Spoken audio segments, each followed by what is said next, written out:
여호와여, 내가 주께 대한 소문을 듣고 놀랐나이다. 여호와여, 주는 주의 일을 이 수년 내에 부응하게 하옵소서.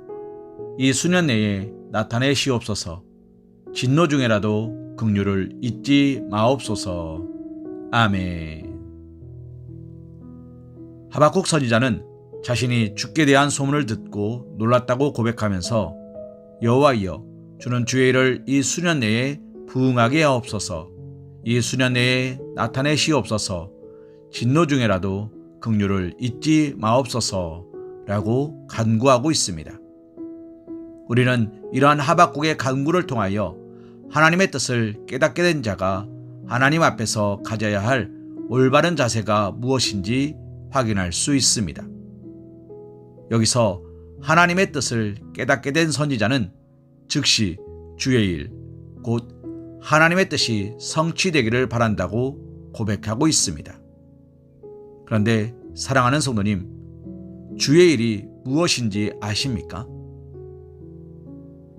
신약 성도들인 우리들은 교회의 부흥을 기원하며 애용하는 구절이기도 합니다. 그런데 여기서 선지자가 속히 이루어지게 해달라고 구하는 바 주의 일에는 물론 선민을 멸망케 한 바벨론에 대한 하나님의 심판과 선민의 회복 역사가 포함되어 있을 것입니다. 그러나 그 이전에 하나님께서 이루고자 하시는 일이 있습니다. 그것은 타락한 선민의 나라 유다를 바벨론을 심판의 도구로 삼아 심판하시는 것입니다. 그러므로 여기서 말하는 주의 일은 선민들에게 마냥 좋은 일이라 할 수 없습니다. 거기에는 선민들에 대한 심판이 포함되어 있으며 그 일이 이루어질 때 선민들은 뼈를 깎는 처절한 시련의 날을 보내게 될 것입니다. 그렇다면 선지자가 이와 같은 기도를 올려드리는 것은 무엇 때문입니까? 선민들, 곧 동족들의 안위에 무관심했기 때문입니까?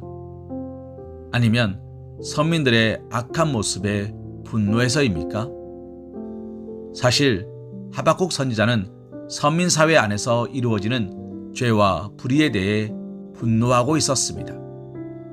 그러나 그렇다 하여서 하박국 선지자가 선민들 모두의 앙심을 품었다거나 그들의 안위에 무관심했던 것은 아니었습니다. 이후 바벨론이 선민들을 멸망시키고 압제할 것이란 말씀을 들었을 때 그 같은 계획을 갖고 계신 하나님의 행사에 대해 납득할 수 없다고 토로하기까지 하였습니다.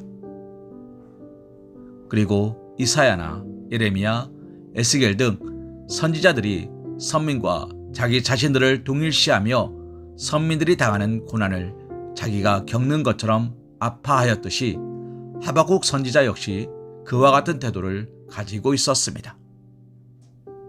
실로 하박국은 선민이 비록 범죄하였다 해도 선민에 대한 애절한 마음까지 포기했던 것은 아니었습니다. 그런데 그 같은 마음을 가진 하박국 선지자가 어째서 이처럼 하나님 앞에 주의 일을 이 수년 내에 부응하게 하소서, 이 수년 내에 나타내시옵소서 라고 기도하였겠습니까? 이는 그가 최우선시한 것이 바로 하나님의 거룩하신 뜻과 그 뜻의 성취에 있었기 때문입니다.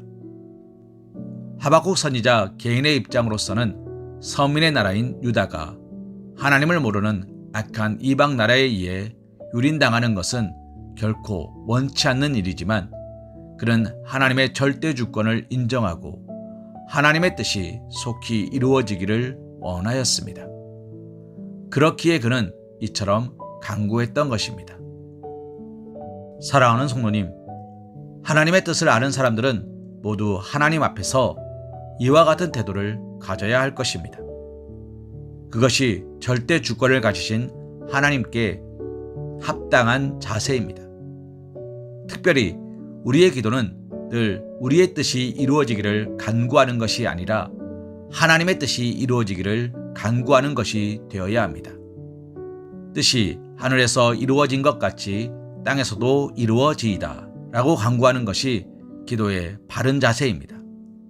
그것이 우리가 원치 않는 일, 심지어 우리에게 크나큰 고통을 안겨주는 것이라 하여도 우리 주님께서 십자가를 앞에 두고 내 아버지여 만일 할만하시거든 이 잔을 내게서 지나가게 하옵소서 라고 기도했지만 그에 이어 그러나 나의 원대로 마시옵고 아버지의 원대로 하옵소서 라고 기도하셨던 것처럼 우리 역시 그와 같이 하나님께 간구해야 하는 것입니다.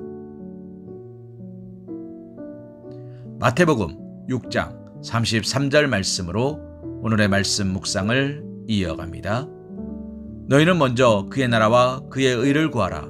그리하면 이 모든 것을 너희에게 더하시리라. 아멘.